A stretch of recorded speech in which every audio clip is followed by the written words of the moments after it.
യേശുവിനമ്മേ മാതാവേ, അരുമസുതർക്ക് ആലംബമേ, ഇരുകൈകൾ നീട്ടി നീ വിളിക്കുന്നത് ഞങ്ങളെയല്ലയോ?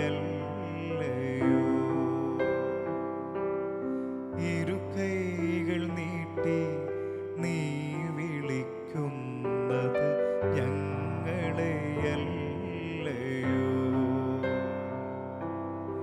യേശുവിനമ്മേ മാതാവേ.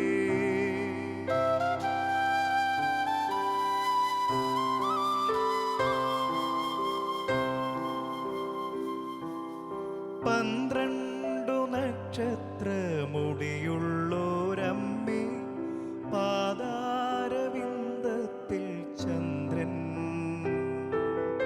പന്ത്രണ്ടു നക്ഷത്രമുടിയുള്ളോരമ്മേ, പാദാരവിന്ദത്തിൽ ചന്ദ്രൻ.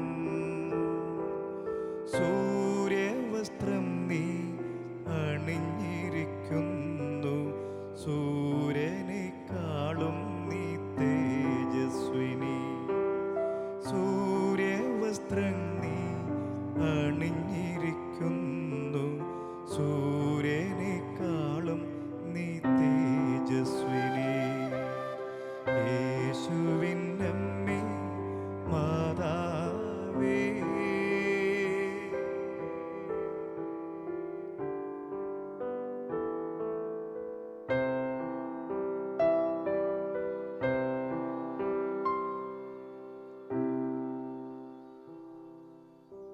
വെളിപാടിൻ്റെ പുസ്തകം 12-ാം അധ്യായത്തിൽ നാം ഇങ്ങനെ കാണുന്നു. സൂര്യനെ ഉടയാടയാക്കിയ ഒരു സ്ത്രീ, അവളുടെ പാദങ്ങൾക്കിടയിൽ ചന്ദ്രൻ. സിഗ്നം മാഗ്നം എന്ന തിരുവെഴുത്തിൽ പോൾ ആറാമൻ പാപ്പ നമ്മോട് പറയുന്നു, സൂര്യനെ ഉടയാടയാക്കിയ സ്ത്രീ പരിശുദ്ധ കന്യകാമറിയം ആണ് എന്ന്. യോഹന്നാൻ വെളിപാടിലൂടെ വിശേഷിപ്പിച്ചിരിക്കുന്നത് യേശുവിൻ്റെ അമ്മയായ മറിയത്തെ ആണെന്നും അത് തിരുസഭയുടെ പ്രതീകമാണെന്നും ഒക്കെ നമ്മൾ മനസ്സിലാക്കുന്നു. സ്നേഹമുള്ളവരെ, ത്രിലോകരാജ്ഞിയായ പരിശുദ്ധ മറിയം സർവപ്രപഞ്ചവും സർവജനതകളും അവളുടെ മുൻപിൽ ആദരവോടെ നിൽക്കുന്നു. കാരണം അവൾ രക്ഷകന്റെ അമ്മയാണ്, ദൈവമാതാവാണ്. ആ പരിശുദ്ധ അമ്മയുടെ നിർമ്മല സ്നേഹത്തിലേക്ക് നമുക്ക് ചേർന്ന് നിൽക്കാം. കാർമൽ ഗീതങ്ങൾ നമുക്കായി ഒരുങ്ങുന്നു. പരിശുദ്ധ അമ്മയോട് ചേർന്ന് ഈശോയെ വാഴ്ത്തി സ്തുതിക്കാം, ചേർന്ന് പാടാം മരിയ സ്തുതി പ്രകീർത്തനം.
ൂര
ജപമാല രാജ്ഞിയായ കർമ്മല റാണിയായ പരിശുദ്ധ അമ്മയുടെ സ്നേഹപ്രകീർത്തനം വളരെ മനോഹരമായി ഇവിടെ ഞങ്ങൾക്ക് എല്ലാവർക്കും വേണ്ടി ശാലിനി പാടി. ഒത്തിരി അഭിനന്ദനങ്ങളും പ്രാർത്ഥനകളും നൽകുകയാണ് മുൻപേ തന്നെ. അപ്പോഴൊക്കെ ഈ പാടുമ്പോഴൊക്കെ ശ്രദ്ധിച്ചു, വളരെ എല്ലാം മറന്നു പാടുന്ന ആ അവസ്ഥയിൽ ഇതിനിടയിൽ പരിശുദ്ധ കന്യകാമാതാവിനോട് ഒരു പ്രത്യേക സ്നേഹം ഹൃദയത്തിൽ സൂക്ഷിക്കുന്നത് പോലെ ഒരു ഫീല് എനിക്ക് തീർച്ചയായിട്ടും എന്തായിരിക്കാം അമ്മയോടുള്ള പ്രത്യേക അടുപ്പം? ഒന്ന് വിശദീകരിക്കാം. ഒരു ഗായിക എന്നുള്ള നിലയിൽ നമ്മൾക്ക്, അല്ലെങ്കിൽ ഒരു ഗായകർക്ക് ഒരിക്കലും ചിന്തിക്കാൻ പറ്റില്ല അവരുടെ ശബ്ദത്തിന് എന്തെങ്കിലും പ്രശ്നം, ഒരു നിമിഷമെങ്കിലും പാടാതിരിക്കാൻ പറ്റാത്ത ഒരു അവസ്ഥ അവർക്ക് ചിന്തിക്കാനാവില്ല. അപ്പോൾ അങ്ങനെ ഒരു അനുഭവം എനിക്കും ഉണ്ടായി. വോയിസ് നോഡുകൾ വന്നിട്ട് ഒരു വർഷത്തോളം ഈ സംസാരിക്കാൻ പോലും ആവാത്തൊരവസ്ഥ ഉണ്ടായി. അപ്പോൾ നമ്മളെല്ലാ ദൈവങ്ങളെയും മുന്നിൽ കാണുന്നൊരവസ്ഥ ഉണ്ടായി. ഞാൻ ഒരു ഹിന്ദു മതത്തിൽ വിശ്വസിക്കുന്ന ആളാണ്. അപ്പോൾ എങ്കിലും എനിക്ക് എല്ലാ ഈശ്വരന്മാരെയും ഞാൻ തുല്യരായിട്ടാണ് കാണുന്നത്. അപ്പോൾ പരിശുദ്ധ അമ്മയുടെ, ഞാൻ അൽഫോൺസ കോളേജിൽ പഠിക്കുന്ന സമയത്താണ് അങ്ങനെ ഒരു അനുഭവം ഉണ്ടായത്. അപ്പോൾ ഞാൻ കൂട്ടുകാരുമൊത്ത് ചാപ്പലിൽ പോയി ജപമാല ജപിക്കുകയും അങ്ങനെ എൻ്റെ കൂട്ടുകാർ പറഞ്ഞു, നമുക്ക് പ്രാർത്ഥിക്കാം, പ്രാർത്ഥനയിലൂടെ നമുക്ക് എല്ലാം സാധിക്കാത്ത കാര്യങ്ങളൊന്നുമില്ല. അങ്ങനെ ഞാൻ പ്രാർത്ഥിച്ചു. ശരിക്കും ഓപ്പറേഷൻ ചെയ്യണം എന്ന് ഡോക്ടർ നിർദ്ദേശിച്ചിരുന്നായിരുന്നു. നമുക്ക് ഈ വോയിസ് നോഡുകളുടെ ഒരു പ്രത്യേകത എന്ന് വെച്ചാൽ വോയിസ് റെസ്റ്റ് മാത്രമേ അതിനൊരു മരുന്നായിട്ടുള്ളൂ. അല്ലെങ്കിൽ നമ്മൾ ഓപ്പറേറ്റ് ചെയ്ത് അപ്പോൾ വോയിസ് ടെക്സ്ചർ മാറിപ്പോവും, വേറെ എന്തെങ്കിലും ഒരു ശബ്ദമായും പോവും. പഴയ ആ ഒരു ശബ്ദം അതേ രൂപത്തിൽ തിരിച്ചു കിട്ടണമെന്നില്ല. അങ്ങനെ ഒരു സാധ്യതയുണ്ടെന്ന് പറഞ്ഞു. അപ്പോൾ അങ്ങനെയും കൂടെ നമുക്ക് ഒരു കേട്ടപ്പോൾ എനിക്ക് ശരിക്കും അങ്ങനെ എനിക്ക് പാടാതെ ജീവിക്കാനാവില്ല, അങ്ങനെ ഒരു വ്യക്തിയാണ്. അപ്പോൾ അങ്ങനെ പരിശുദ്ധ അമ്മയോട് ജപമാല ജപിക്കുകയും പിന്നെ പ്രാർത്ഥിക്കുകയും ചെയ്തു. അപ്പോൾ ഒരു 3 മാസം കംപ്ലീറ്റ് വോയിസ് റെസ്റ്റ് എടുത്തു. അങ്ങനെ എനിക്ക് എൻ്റെ ശബ്ദം തിരിച്ചു കിട്ടി. എങ്കിലും പഴയ ആ ഒരു രൂപത്തിൽ നമുക്ക് കിട്ടില്ല. എന്തായാലും എനിക്ക് പാടാൻ പറ്റുന്നുണ്ട്. പലർക്കും പാടാൻ പറ്റാത്ത അവസ്ഥകൾ വരെ വന്നിട്ടുണ്ട്, കാരണം വോയിസ് നോഡുകൾ വന്ന് ഓപ്പറേറ്റ് ചെയ്തിട്ട്. അപ്പോൾ എനിക്ക് ദൈവത്തിൻ്റെ അനുഗ്രഹത്താൽ പാടാൻ സാധിക്കുന്നുണ്ട്. അപ്പോൾ എന്തായാലും എനിക്ക് ദൈവത്തോട്, മാതാവിനോടും എല്ലാം തീർച്ചയായിട്ടും പ്രത്യേക അടുപ്പമുണ്ട്. പ്രിയമുള്ളവരെ, ഒരു സ്നേഹസാക്ഷ്യം നമ്മൾ ശ്രവിക്കുകയായിരുന്നു. പാല അൽഫോൺസ കോളേജിൽ ശാലിനി പഠിച്ചുകൊണ്ടിരിക്കുമ്പോൾ എല്ലാ പ്രാർത്ഥന തലങ്ങളിലൂടെയും കടന്നു പോകുമ്പോൾ ശാലിനിയുടെ മനസ്സിൽ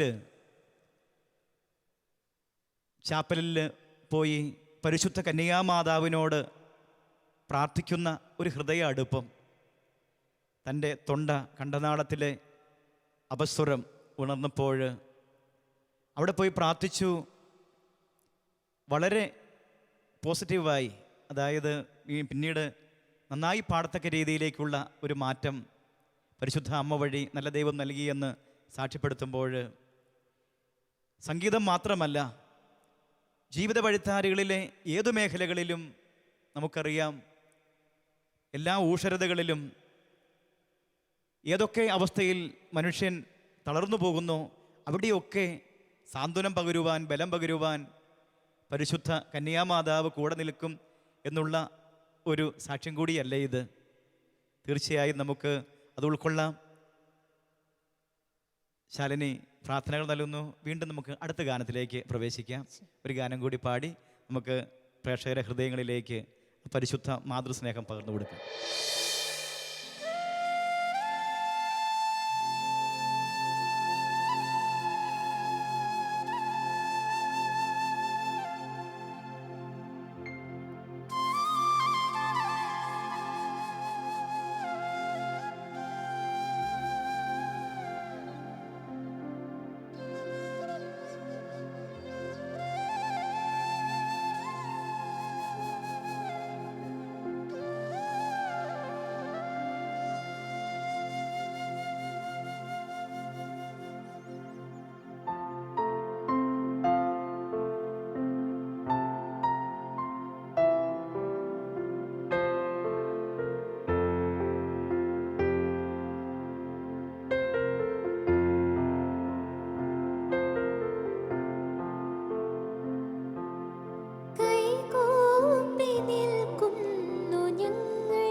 കണ്ണുനീർ മണിമുത്തുകളാൽ കൊരുത്ത ജപമാലകൾ നമുക്കർപ്പിക്കാം പരിശുദ്ധ കന്യകാമറിയത്തിൻ്റെ തിരുസവിധേ. സ്നേഹമുള്ളവരെ, യോഹന്നാൻ്റെ സുവിശേഷം 19:27 ഇതാ നിന്റെ അമ്മ. നമുക്ക് വളരെ സുപരിചിതമായ ഈ വചനഭാഗം എന്താണ് അർത്ഥമാക്കുന്നത്? യേശു പറഞ്ഞു, അവിടുന്ന് അരുളി ചെയ്തു, ഇതാ നിന്റെ അമ്മ എന്ന് പറഞ്ഞാൽ നമ്മുടെ ജീവിതത്തിൻ്റെ ഏതുള്ളറകളിലും ഏതവസ്ഥകളും തൊട്ടറിയാൻ, കണ്ടറിയാൻ, കേട്ടറിയാൻ കഴിവുള്ളവളാണ് പരിശുദ്ധ അമ്മ. കാരണം നസ്രത്തിലെ തിരുക്കുടുംബത്തിലെ ഒരു സാധാരണ കുടുംബിനിയായി, ഒരമ്മയായി, ഭാര്യയായി ജീവിച്ചവൾ,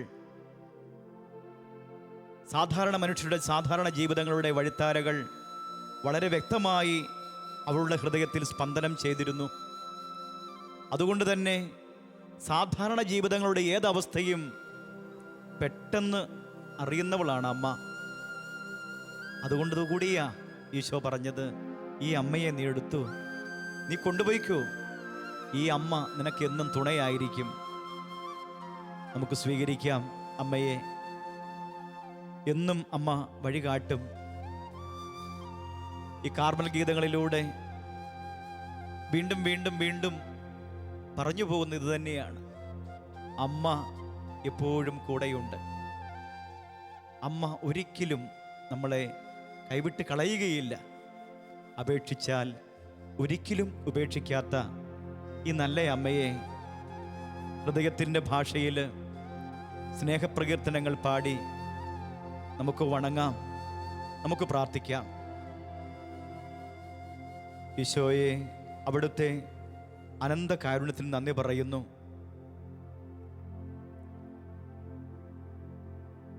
ജീവിത യാഥാർത്ഥ്യങ്ങളിൽ തളർന്നു പോകുന്ന മനസ്സുകൾക്ക്,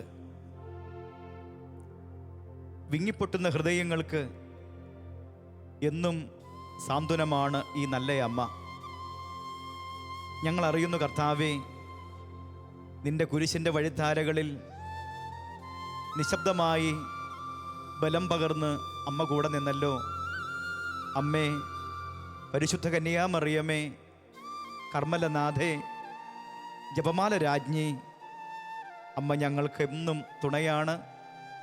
അമ്മ എന്നും വഴികാട്ടിയാണ്. അമ്മ എന്നും കണ്ണുനീർ തുടയ്ക്കുന്ന സാന്ത്വനമാണ്. അമ്മയെ ഞങ്ങൾ വണങ്ങുന്നു. സ്നേഹപ്രാർത്ഥനാ ഗീതങ്ങൾ പാടി അമ്മയ്ക്ക് സ്നേഹപ്പൂക്കൾ അർപ്പിക്കുന്നു. ഒത്തിരി സ്നേഹത്തോടെ ഈ കുഞ്ഞുമക്കൾ അമ്മയുടെ മുൻപിൽ അണയുന്നു. ആമേൻ.